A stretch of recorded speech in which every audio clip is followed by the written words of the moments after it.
What's going on, folks? This is Filthy Rich. This is Ken Ma.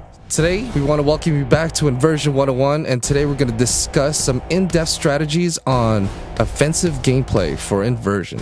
Alright, so let's talk about the Gravlink first. I mean, the Gravlink is what everybody's always asking about, right? Gravlink is essentially what's going to let you command gravity. I mean, you're going to always have it with you.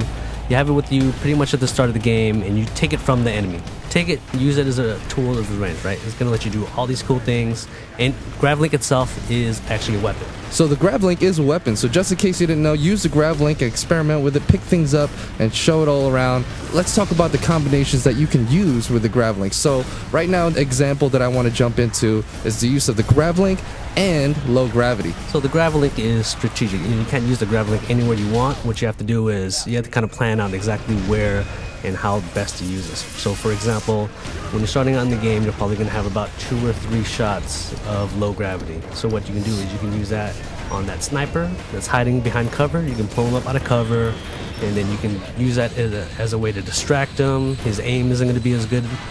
Later on, once you get a little bit better, obviously, you can put him up in the low gravity and then maybe grab an object out of the environment and throw it at him for a one-shot kill. That's a really, really cool thing. Now let's, we touched a little bit up on low gravity. Let's fill them in on high. Like, what's a cool situational thing that I would be put in to want to opt out to use high gravity? So high gravity, what it's going to do is it's going to increase the weight, 3-4 times. Once you hit an enemy with it, you'll see him stuck to the ground. He's kind of struggling. You've got about 5 seconds to decide what you want to do with him at that point.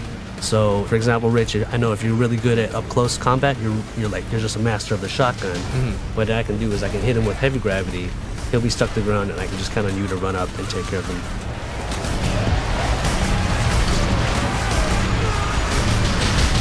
Movement, mobility is an important thing, but another thing we need to touch up on is zero gravity. Zero gravity are these entire portions of the level where the player, environment, enemies, everything is floating. Everything's always going to be constantly floating. That means grenades, they don't land, they go and float until they blow up. So how am I going to kill people? Easiest way, instead of trying to flank them, you can flank them normally.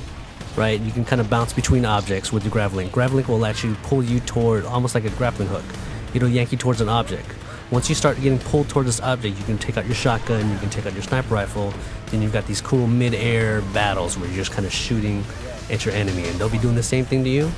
So it's not uncommon to be darting back and forth and trying to line up that perfect shot, and it looks cool and it plays great. So the next thing that we're going to cover is vector shifts.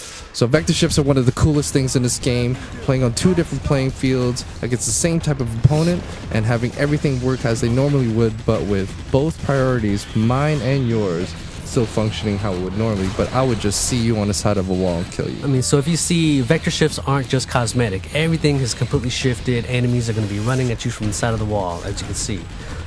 Now, because of that, they've got these different angles on you now. So your normal cover that you thought was safe is not necessarily going to work the right way. So they can get these shots on you. Your cover is already destructible. It's falling apart. What you're going to want to do in this situation, use your Gravlink, find out anything that's around you in the environment, anything you can find. That's right. So make sure, guys, I hope you enjoyed this episode of Inversion 101, where we talk about all the different offensive strategies. This is just a tip. We got a whole bunch more coming your way. Well, stay tuned. We'll see you next time.